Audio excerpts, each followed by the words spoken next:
Welcome to Monstech Incorporation. I'm your host, Nori. Today is a special episode as we are going to talk about the pathless path. Actually, I think this topic is quite interesting because nowadays we think a lot about the relationship between work and our life. But sometimes we may feel that is there anything that I can do with my only the work, or is there anything I can improve myself? But actually people mind just wandering and wandering. They don't know what they actually want. So today we have a special guest today to further discuss this topic, the author of The Pathless Path, Paul Miller. And Paul, please introduce yourself first. Thank you for having me. And I appreciate you doing this in English. I always think it's amazing when people are doing things in second language. 我是米保罗. I wrote 无路之路, just published in Taiwan. Also, the Chinese edition just came out last week. So you should be, if you speak or read Chinese, you should be able to get it anywhere now. And so my background is I grew up in the US, and for the first 30 years of my life, I think I followed what I call the default path, which is what society expects you to do. And I liked it until probably the final several years of that. It's just this constant me trying to jump jobs, figure out things, and things just fell off. And so I quit my job and started writing about the weird experience of moving in a different direction and trying to find a better way forward and a better story for what I was experiencing and living. Yeah, it is quite interesting because I read your book about a month ago. And why I'm very curious about this book is that 无路之路, because of the name. And I think that most people we hear about, we should maybe to develop our life skills or to think about what kind of life that we are going to make and to build up our career path. But actually, people we nowadays actually we have lots of fearness or we are just in a uncertainty kind of situation, which many people might just not knowing what they are going to do in the future. So that's why I think today's topic will help you a lot to learn about or to reshape your future. And my first thing about the question to start this interview is when I first read your book, I was asked my friends that I also told my friends that I'm going to read this book. But he just asked me a question. I think it is also quite interesting because yeah, we may know that people will say you have to think about your future. But sometimes when we see this kind of book, we will see that isn't it a way to tell us that you should follow your heart and you should just don't follow the normal road. So I was just wondering because you say that back to 2017, when you first experiment the pathless path, have you ever been that kind of situation before? I was wondering about your thoughts. I think it's a trap to actually reject the default path, right? The default path works, right? And is a reliable way to show up in the world and go through life.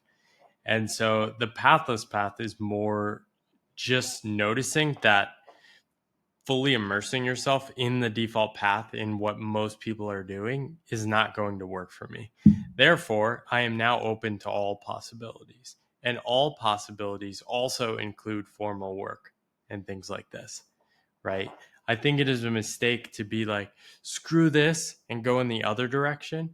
Often that just leads you to the same kind of like trap, right? Because you then create these extreme reactions in the other direction, right? And so, but this is usually a phase, right? So you leave a standard path, then you immediately reject it. You try to do the opposite of everything, but then you try to integrate things, right, and feel better about it. And so that's been a lot of my experience is trying to figure out why was the default path so painful for me.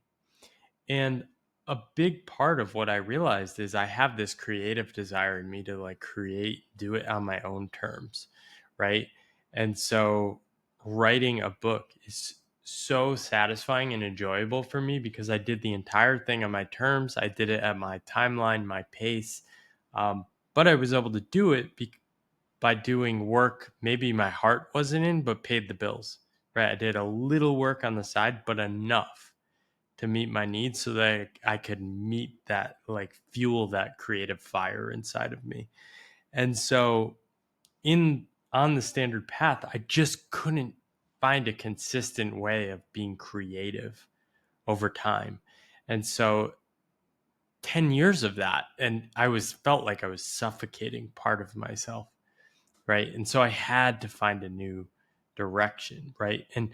And so, right, like follow your passion, follow your heart, all these things, I actually think they're a bit misleading because the people that are often writing them are making money telling you that message. Right? It's like quit your job and own your future and buy my course, right? And so I sort of leaned against that. I basically started writing about these things for years. When I published my book, I didn't expect it to take off or make any money of it. And I still set up my life such that I don't need to rely on making any money from writing. I genuinely enjoy writing. I like talking about these ideas. I have no motives in doing this podcast to sell more books or not make books. It's actually really hard to make money on foreign translations of books, but I'm doing it because it's fun. You wrote me a thoughtful email, and it's just really cool to learn about people from different parts of the world embracing different paths. Yeah, actually, it is kind of a it is kind of a diversity kind of situation because, like what you say, we have to like to balance it, not just to quit their job or just to think about you should build another future career, but also we need to like embrace what embrace to embrace what motivates you and to think about what kind of thing that you do is very happy you have passion to do that. So I think that trying to experiment this kind of the pathless path is quite a bit very interesting, but also it is kind of an experiment. Right. So the next question I want to ask you is about that kind of experiment, because sometimes I see that people nowadays, we may have some role model, we may want to copy him or copy her to see that because he is very successful, so I want to become him or her. But sometimes we it turns out that we still have to think about what kind of person that we want to be. What is the most motivation of us that we want to do? So I was just wonder about that kind of differentiate, that kind of maybe just how to balance it. I think other people are really good as models of proving to you that something is possible, right? So if I see other people like working outside of employment, doing their own path, that is very inspiring in the sense that, oh, okay, that is possible.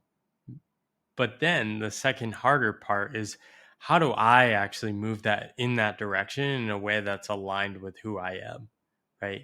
We ultimately can't be everyone else. And so on this kind of path, one of the biggest traps is comparing yourself to each other because there's so many people, right? There are people like me. You can't be me. But I also can't be you, right? Um, I speak some Chinese, but I would struggle to do anything that required a command of the Chinese language. But to you, you have those opportunities. You have those strengths. You also speak English. So you're bilingual. You have these unique characteristics that are aligned with who you are. And so you have to start from who am I? What do I enjoy doing? And how do I put that into the world? Right. A lot of people, we get attracted to two kinds of people. One is like, ooh, I really want to be them, right? Very famous people. Ooh, I want what they have, right? That's just mimetic desire, right? Most of our desires are like this. We don't want a cool t-shirt until we see somebody else wear the cool t-shirt, right? But the other kind is really interesting, is like other people bother you, right? So it might be a writer that is very lazily writing. They're using AI tools to just pump out like crap. And that might really bother you. But the more interesting thing is the other side of that is, what do you actually care about? Right. So for me, that might bother me because I really care about the craft of writing. And so often the opportunities on our own paths are just to double down on what we actually care about. Okay. Then I also came up with a question that I was also very curious about, is that you say that you love writing, right? And back to your 20 or 30, when people are just not sure about what kind of person who we want to be, because we have to experiment more and to gain more experiences, then we will know what is the person that we want to be. So I'm just curious about, back to your 20, what kind of story brings you here now? What do you mean? Specific to writing, or? Just about how do you like figure out that kind of conception to just not just copying other people, because we may be not that good at or lack of experiences. Try stuff. So you have to try things, right? Most people don't try any new things ever, right? So you have to figure out some way to try new things, right? You're hosting a podcast. This is the first time you've done one in English, right? You're trying stuff. That's it. That's all you need to do. And then after this, all you do is notice, oh, how'd that feel? Do I want to do more of those or no? And then you just keep iterating from there. I think for me, it started small. I've always had this impulse to like do more, and my job never satisfied it for me. And so I'd always get involved in like helping undergrads, mentoring. At my job, I helped lead trainings. I volunteered. And so I went to like the training director, and she was like, okay, can you do this on top of your job? I was like, yes, I'll stay late and get involved. And it was so fun because I was just volunteering for things I was interested in. Right. And so I know in the Taiwanese workplace, for example, people are even more rigid. Like, you only want to do what your boss tells you. But there's no laws that say you have to do that. You can just start doing stuff or volunteer for stuff. And so the worst case is you get fired. Like, so what? There's not enough young people anyway, so there's more jobs. And so just keep trying stuff. And like that just added up slowly and slowly and slowly. And so if I look at like 2014 and 2015, I hosted a group coaching experiment. I volunteered to speak for free at an event. I was volunteering with first generation college students. I posted my first article in public on LinkedIn. I created an online course for resumes. And so none of these made money. I didn't know where I was heading, but they seemed interesting to me. And with each one, I was learning something. And so all of that just adds up over time. This is the really hard thing. You don't know where you're headed, but you can trust that if you are curious about things now and excited to try things now, that energy can be, you can keep that energy alive over a long period of time. And that's really what I've tried to do, is how do I keep my curiosity alive? I'm super curious. my job is killing my curiosity. And so let's run the experiment eventually of like, okay, what if I get rid of my job? Will I have even more curiosity? That was yes. Okay, this is harder now because I need to make money on my own.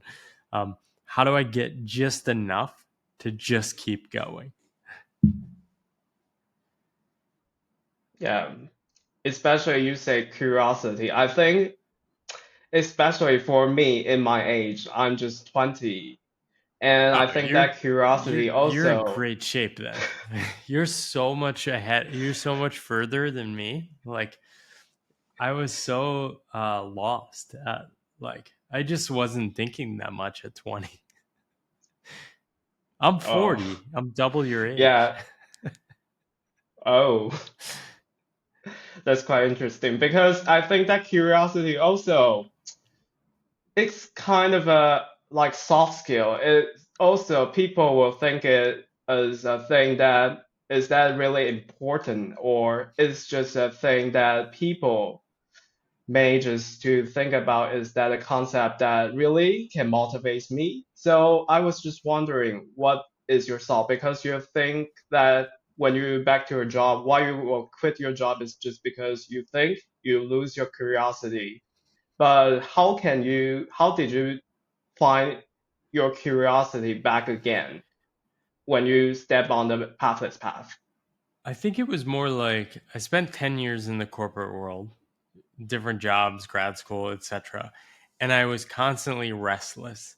And so I kept jumping from job to job. Okay, maybe the next job I'll feel better. Maybe the next job I'll feel better. And so with each job, I was just noticing I don't feel good. I don't like this. Let's try something else, right? And so after 10 years of doing that, I had built up some savings and I was like, well, I've kind of run out of options. I can't just jump to my sixth job in 9 years, right? And so I left my job, right? And so I think for me, though, it was just this deep sense that like I'm losing my passion for life and I want to save it. I want to salvage it, right? And so here's what will happen though. You're 20 years old. A lot of people around you are curious and driven right now. Half of your friends will sacrifice that over the next 10 years to fit in. And so that there's nothing wrong with that. You can follow that path. You just need to notice, am I willing to make that trade-off? Are you willing to push down your passion for life or creativity or curiosity for a paycheck, for parental approval, for fitting into society? If you're not willing to make those trade-offs, you need to play a different game than other people, right? And that doesn't mean blow up your life and follow your own path. It might mean going to work at a startup, but then being honest to yourself 12 months in and say, okay, I'm getting bored. How do I change things, right? Almost every job I left, people were like, you shouldn't leave your job this early. It's too early. You're sacrificing your career. You're giving up pay raises, respect. People aren't going to interview you because you jump jobs too much. But my principle was learning. I want to keep learning. I'm not learning. I need to change things up. And so it's hard, but you can prioritize these things. But your life may not look like a life that is universally approved of by everyone else. Yeah, I totally agree with that because it actually like people we will want to go straight and to work hard, work smart, not harder. But sometimes people will see that kind of role isn't the thing that we really want, especially we will change. The thing that we may used to be very envy or what we want, it turns out that it is not a thing that we really want to. But I think that one of the things that I want to talk with you is that people will say that when you're finding these things, we may sometimes feel lost and we will just go to like emotional mode. We will just think, oh, I'm not so good. I'm not good enough. I'm not qualified to do that. So when people are in that kind of situation, what might be the suggestion to them to help them to solve the problem and to rethink about how can they do? It's not a problem to be solved. Emotions are part of life, right? Yeah. And so it's really a question of, are we willing to accept the emotions that are arising in our bodies? Or do we want to build our life around trying to avoid them? Right. And so I feel lost and insecure all the time. Right.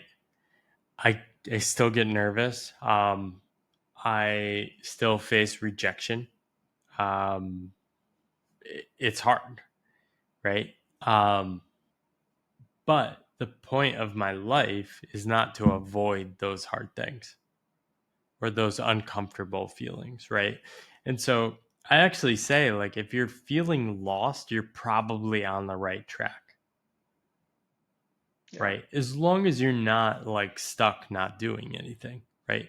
If you're feeling lost but moving towards something you're excited by, see, this is the thing. Like, everyone who talks about like blowing up your life and following a different path is typically lying or telling too simple of a story. They're usually saying like, quit your job, like, and double your salary and like have all this success, right? The reality is moving towards success on your own path also can feel like failure at the same time. So you can feel deeply insecure and very excited or very passionate at the same time. Right? And so the difference is, if you're on the default path, everyone assumes you're on a safe path, even if it's not safe. Right? And so all that's happening is people just agree not to talk about it. Right? And so everyone still has all the insecurities, just nobody's talking about it. Right? And you just pretend everything's figured out. The only difference is when you're on your own path, everyone's like, aren't you worried? What's your plan? What's your next step? What are you going to do? Aren't you worried about money? As if like they're on a perfectly stable path. But like all of life is uncertain, right? All of life is always in motion, always moving in cycles, right? Yeah, I do agree. Because, like, I think that mostly because I'm Asian, and in Asian country, we face lots of things like, yeah, I finally achieved this milestone, but actually it is just a milestone, then we have to move on to another. So it's kind of a push, something that will push you to be greater, but is that the thing that we really want? So I think that the emotion plays a very important role. It's just because of that. We are sometimes just feel lost and not knowing what we are going to do. But as your book says about a concept called anti-fragile, and it is a thing that fearness is always around you. So you have to embrace it. Is a thing that I really love in your book. And I also see a point in your book is that a diagram called maybe Yeah, ikigai. Japanese. It is kind of a concept in Yeah. Japanese, right? Yeah. It tells about you have to find a job that you can make money, you are good at, and what the society needs. But sometimes when people seeing this graph, they'll think it is kind of a formula. And you say it in your book is kind of like that. So I want to know more about this. Yeah, I think especially in America, we have a lot of optimism about everything always working out, right? And so I call this wishful thinking. We want our passion to be able to make a lot of money. Like, we just hope this happens, right? And so ikigai is just a Japanese word that means reason for being.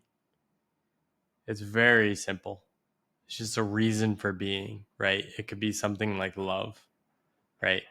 But this idea got repackaged by this Spanish writer, and then it got repackaged by Americans. And it's like, ikigai is this framework, have these 5 things and this is the goal of life, right? The problem is it's such a narrow lens of like what actually can be monetized, right? If your passion is taking care of your own kids, you can't make a lot of money doing that. But that's also worth doing, right? And so the interesting parts with any frameworks like this are just the trade-offs, right? You usually can't have it all. It's always people that are obsessed with business and love business and making money that tell you you can have it all, right? What they don't tell you is they're dropping the ball at home or ignoring their family or don't see their kids that much. The reality, I mean, I have a 2-year-old now. I love spending time with her. Spend several hours with her every day. I probably work like 5 or 6 hours during the weekdays, max. And so that means I'm giving up work opportunities to spend more time with my family. And so I think like real ikigai is that lower or that deeper meaning of like, yes, this combination of activities and the way that's flowing in my life right now works. But I just don't think like, and a lot of these terms, a lot of these frameworks from the US get like even overly simplified when they're applied in like places like Taiwan. People will be like, oh yes, I need to do, or people in Taiwan will be like, I need to do my ikigai. And it's like, you've already lost the context that like Americans are like so optimistic about everything. They just think everything's going to work out, right? And so I think I'm just a little more pragmatic when I think about these things. Oh, okay. Because actually, it is not a concept that is, I've heard that concept before, and every time I try to fit in to that kind of formula, I will think that, oh, am I gonna do this, or is there anything I just cannot like knowing what I'm going to do through that kind of formula. Me neither. So I think, Same. yeah, it is not that easy. And also a diagram in maybe in management Yeah. class we talked before is a circle, code B do have. You must find what kind of person are you. Then you have to think about other things like what kind of work you want to do. But actually, I think that the most hardest part is that because knowing what you are takes lots of time and it's a lifelong work. So I think that kind of formula sometimes may not be so workable, especially when we are just a junior. So It's yeah. the journey. I liked some of the stuff I did in the corporate world and consulting early in my life. But writing was always something I was doing. I didn't realize writing was something that I could make a bigger part of my life until I was 33 years old. And so that took a really long time, right? And so even until I published my book, I didn't realize, oh, a book is something I could do. But even still, like, I don't quite know what will unfold work-wise for me over the next 10, 20 years. It's just having faith that, okay, I've figured it out enough at this point, I'll figure it out again in the future. And so there are a lot of people, it's very easy to follow. Like, I'm sort of a weird case in that, like, I have made good money on my own, but it's also been up and down. I've never, like, my path has never looked like this. There are some like influencers that just make more and more and more every year. And in some ways, they become unrelatable because like their economic problems are permanently solved.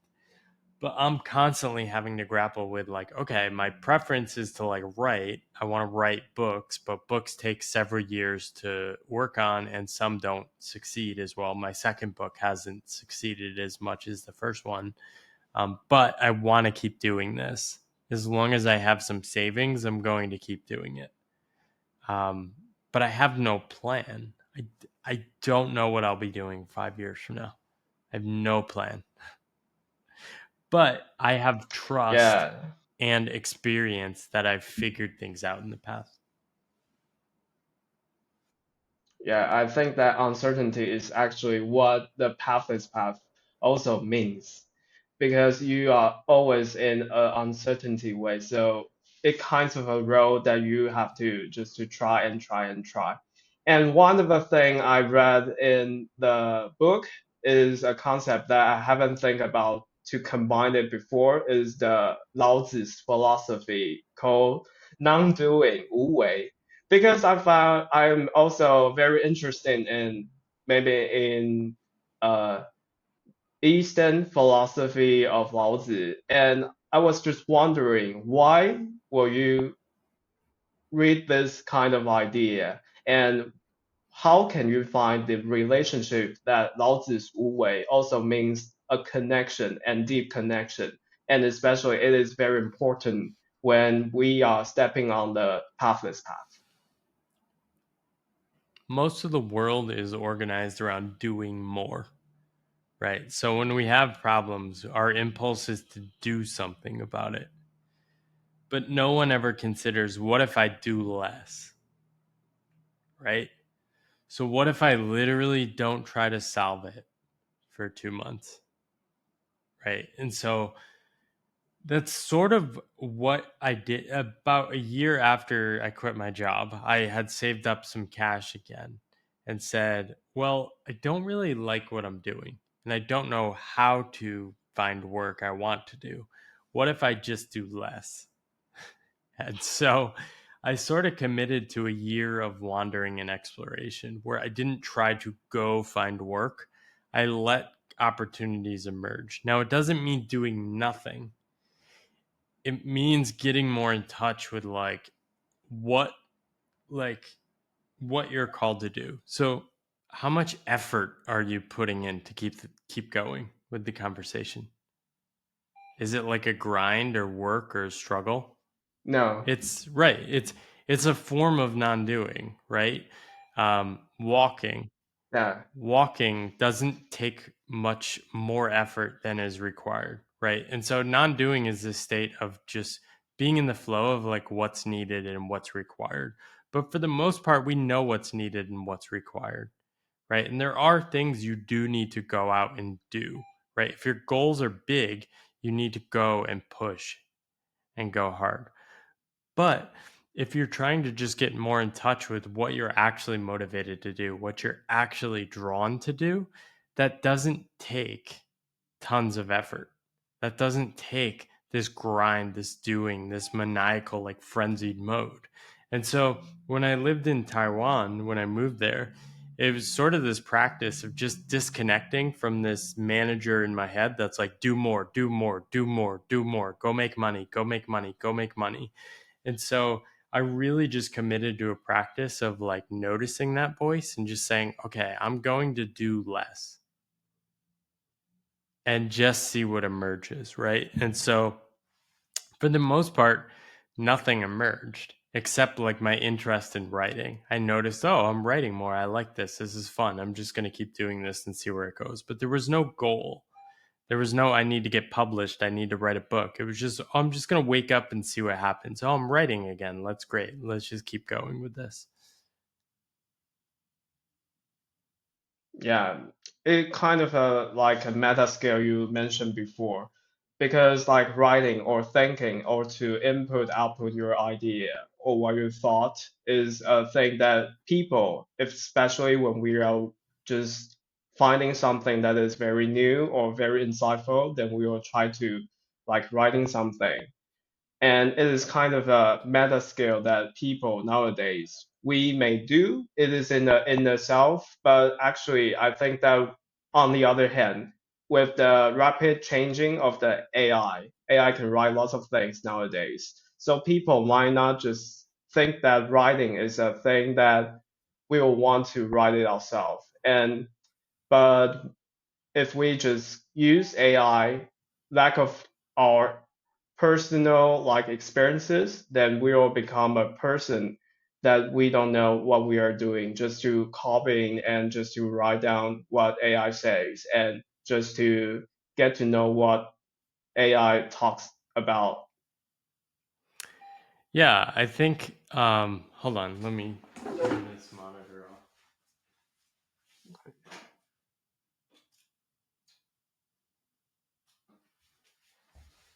I had we lost power, so I had to switch sources, but Oh, I had a baby monitor going off. Yeah, I think AI is definitely going to change how we relate to a lot of things, but I think the desire for sort of this connection to what we're doing or ability to contribute in the world is going to remain. So the things we do will change. Maybe I'll lose interest in writing. I don't know. I don't have the identity of like, oh, I need to be a writer for the rest of my life. I'm not a big W writer, like the identity. I write. I'm not an author. I'm just somebody that has a couple books, right? So there's a humility I try to take in like my stance toward everything I'm doing.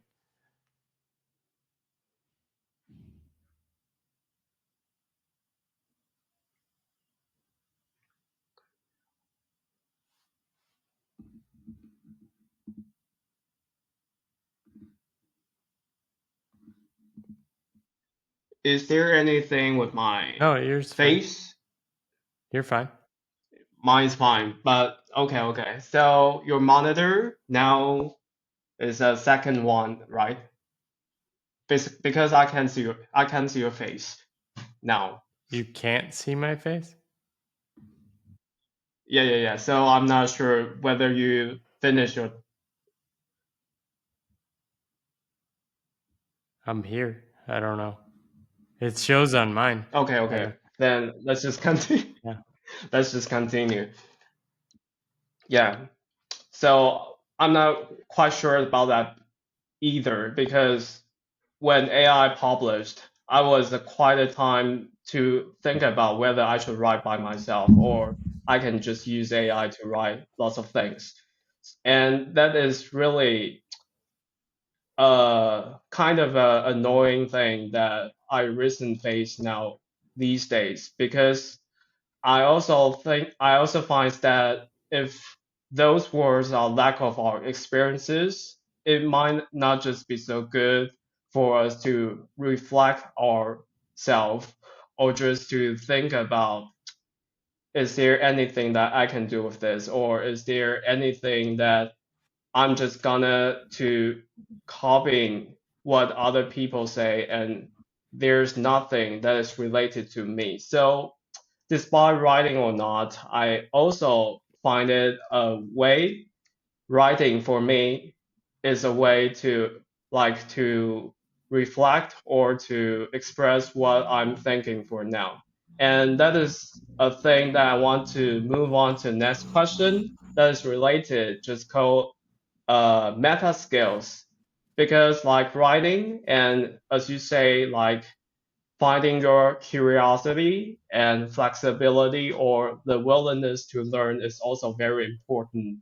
But I think that people nowadays, especially when they are on the default path and they are very exhausted and they feel like they are just burned out, how can they find their curiosity or those you say meta skills? I don't think you can when you're burnt out. I think when you're burnt out, you need to focus on not being burnt out first. I think being burnt out is sort of a tightness, a clenching of like holding on to the world too hard, right? It's like you've held on too hard and like it sort of like broke you a bit. So you need to like release, right? Physically too, like you need space from whatever's making you burnt out. You need to try new things. You need to move your body. You need to try things like that. But I think it's actually very hard to like find forward motion when you are feeling stuck or burnt out. Yeah. And people might also do something I think is quite famous previously called like quiet quitting, like kind of thing. So if you are in that kind of situation, I think it is really hard for you just to find out these meta skills. But for people who are just maybe they take some rest or go traveling, how can they get back these meta skills in your perspective? It's all about trying new things, right? Meet somebody new, travel to a different country, take a different route home, go try a random activity in the middle of the afternoon, take a long walk, right? Go to a different part of the city where you live, go outdoors, try writing, try new hobbies, right? And so most things won't work, most things won't take off, most things you won't remain interested in, but you just keep trying stuff. I think this certain amount of hunger of like, I don't want to be dissatisfied, I'm going to get myself out of this, is vital. And so yeah, it's literally just trying new things. Actually, I think one of the most important part is to enjoy what and to explore what you are really want to, and to find a lifestyle that you really enjoy. It's very important to find out that what kind of road that you are going to take and what kind of thing that you will discover. Especially new things will like to make you feel that it is something new, so you'll have something new to do.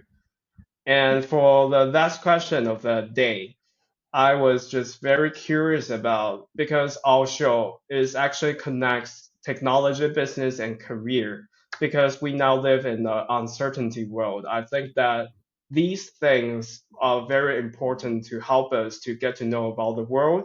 And also we have to look back to our inner self to find out what kind of person who we want to be.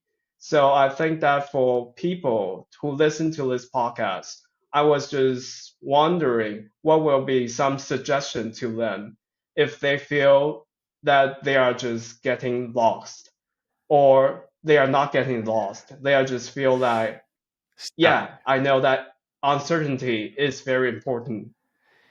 Yeah, I don't think you should seek out uncertainty, but I think life is uncertain, right? And so it's very easy to convince ourselves that things are crazier than ever now. But all you need to do is go back through history, and it's very clear like our ancestors had a lot more difficulty, right? My grandfather was forced out of school when he was 10 to work on the farm, right? Many people in Taiwan have similar circumstances, similar experiences with previous generations. They faced a lot more uncertainty than us, right? And so helpful like zooming out and saying like, okay, there are a lot of opportunities in today's world. On the other side of that uncertainty, it's only uncertain because of like the information we're consuming or people think it's uncertain, right? Um, but it's always been the case. Uncertainty has just been part of life forever. We have no idea what will happen a year from now. No one knows. We can guess, but we don't know.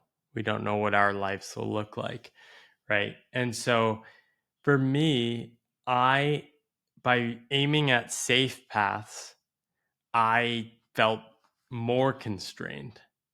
I felt frustrated. I felt like I needed to escape, like get out. And the weird thing is, on this current path, I feel more stable. I feel uncertain, like I don't know what's coming, but I feel more stable because I have confidence I can continue showing up as myself, right? I can show up with curiosity, energized, excited for life.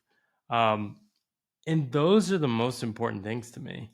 Like when I think about the future, it's like I want my daughter to see this person that's excited, energized, cares about the world. I couldn't have done that on my former path. I would have had a lot more money, but I would have had less time to spend with my family and I would have been more cynical. right? And so, yeah, it's leaning into that frontier. If the kind of people that like my book, they know they're different. They must find a different way, right? And it is that lifelong journey. I'd say one of the most important things too, tying into the last question of trying the different things, is find one or two other people where they're not going to laugh at you of trying new things. They're going to be like, hell yeah, I'm excited for you. Because too many people get triggered by other people taking weird paths. Oh, why are you doing that?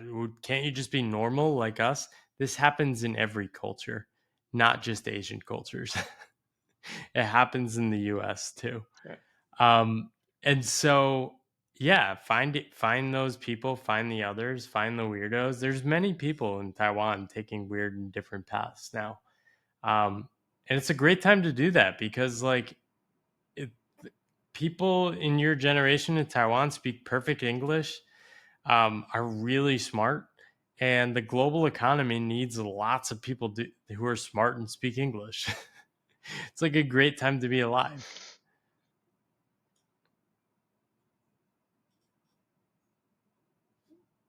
Yeah. Actually, I think that, like you say, to find one or two friends or buddies that will help you to discover what you really want to go or what you can try is also very important, especially we don't want to be abnormal. We just want to find out a way that we really want. But when we are just trying these different things, we may feel that fearness is everywhere, but also we have to figure out that, yeah, the world is full of uncertainty. So that's why we have to like to change and to get to know new things and to get to know what we are going to do and to find our inner self, or maybe just the calling of us that will drive us to move on and to find out what is the true calling of your life. And that's it for today. And I'm very happy that Paul Miller joined us today to talk about the pathless path. And that's it for today. And let's say goodbye to all of our friends who listen to our podcast. And let's say goodbye. Bye Bye bye. bye. Thank you. Thank you.